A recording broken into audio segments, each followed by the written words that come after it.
Sijui kama nasikika. Hai, familia ya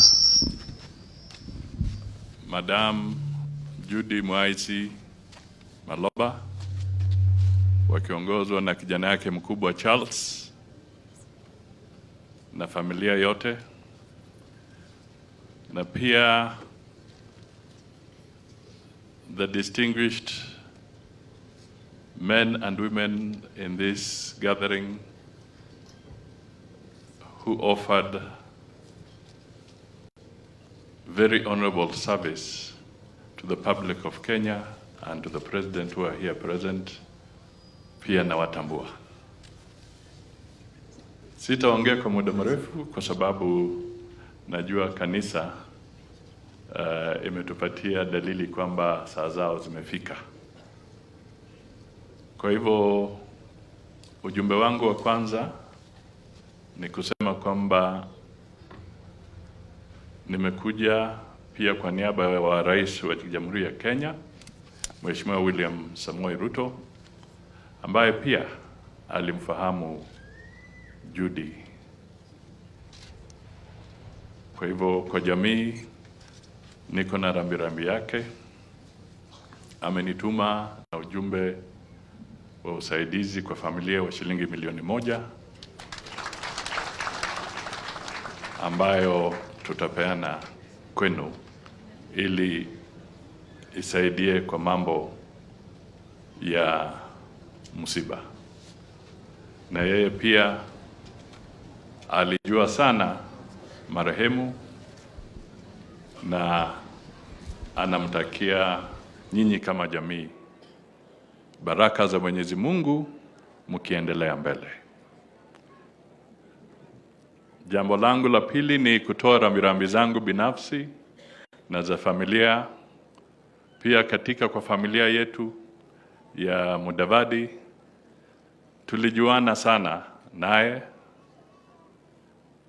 kuanzia kwa wazazi mpaka kwa sisi ambao tuko, na isitoshe mamangu ambaye alinizaa alitoka kwa jamii ya Judy.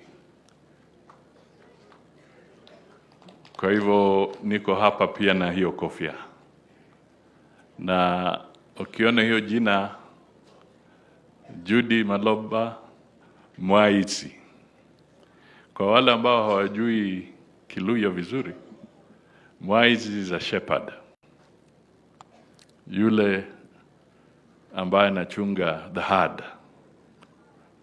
So in a way, when you listen to the description they have given about her life, she was truly a shepherd. And for that, we honor her. Now, let me say only 2 very brief things. A country thrives when the institutions that give guidance are respected, are nurtured, and are protected. And the most critical institution in our constitution is the presidency. Now, there are many ways to protect and guard the presidency. You can do it in a specialized way, the way our security people do. You can also do it by being a dedicated public servant. You can also do it by maintaining dignity and decorum to that office. Madam Judy worked with dignity, with respect, and in her own way, she protected and guarded the presidency.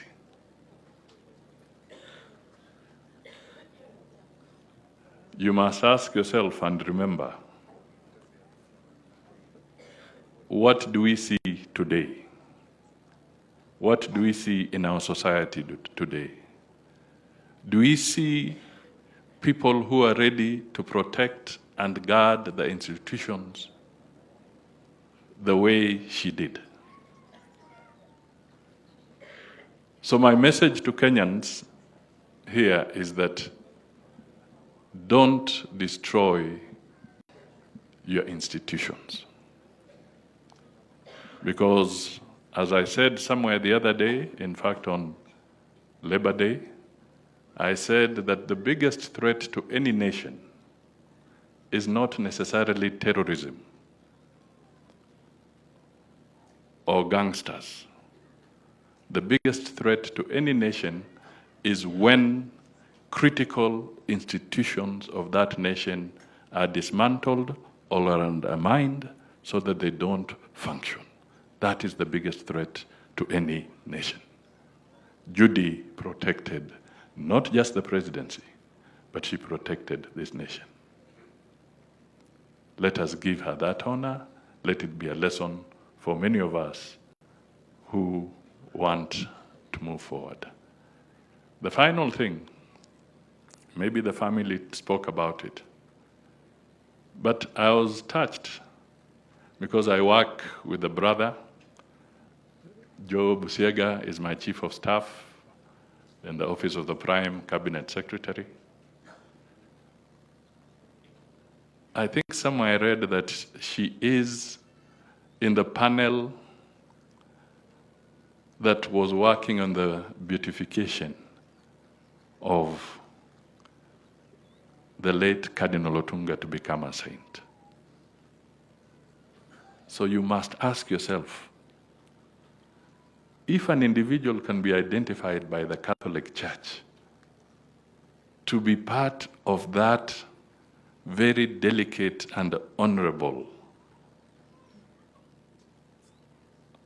function, then that person is truly extraordinary in her demeanor, in her character, in her ways. So again, that is a measure of respect. La mwisho, to Kenyans, let us be united. Let us not encourage a culture of lies and believing in lies and talking lies and eating lies and sleeping lies and waking up lies. Yani vandu vakuoneka ni uveshi buza badumu rabza uveshi buridiko.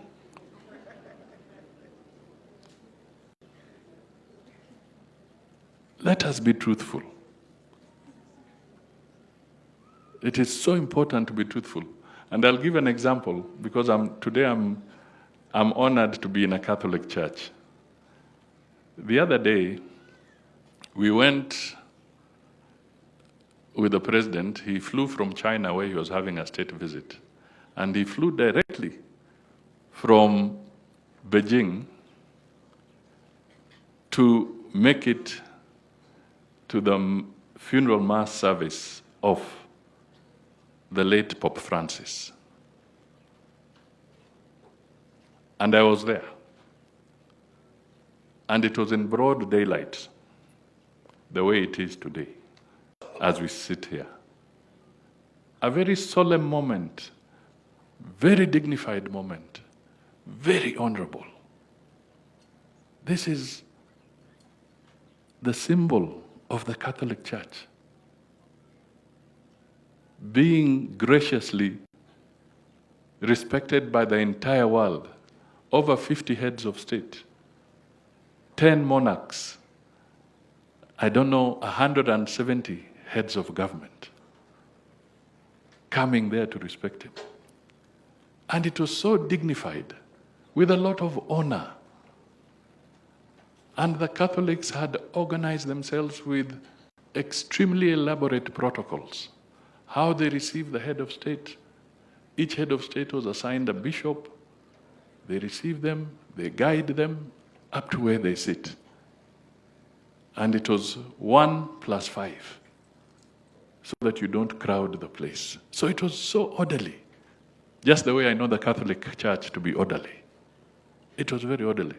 Now, unfortunately, some very senior politicians in Kenya, just a few days ago, very senior, actually started like that one, saying that candles were being given to the president, and the candle of President Ruto went off.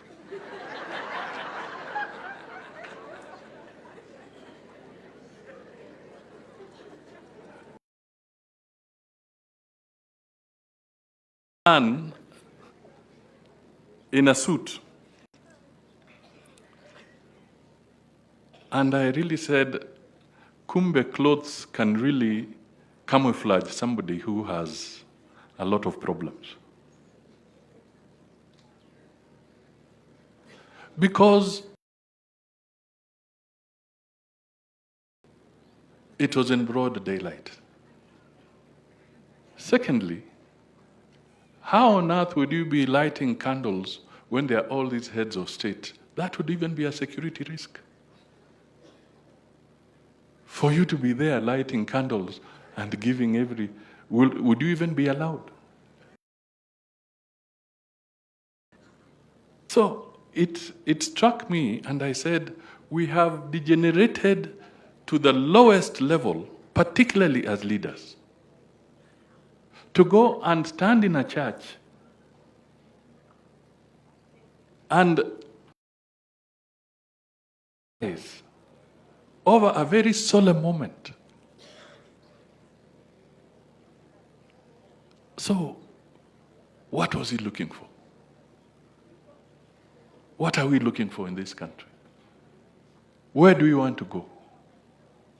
We should not be a country that thrives on lies.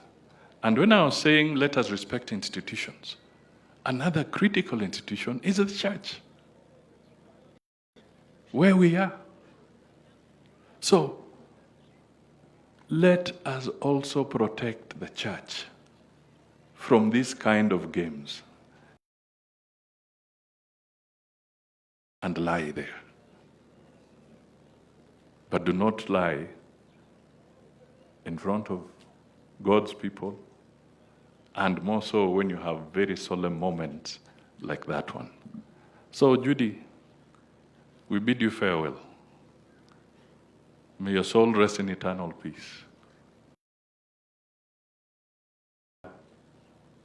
Give you a comfort zone before the Lord's house. Thank you, and God bless you all.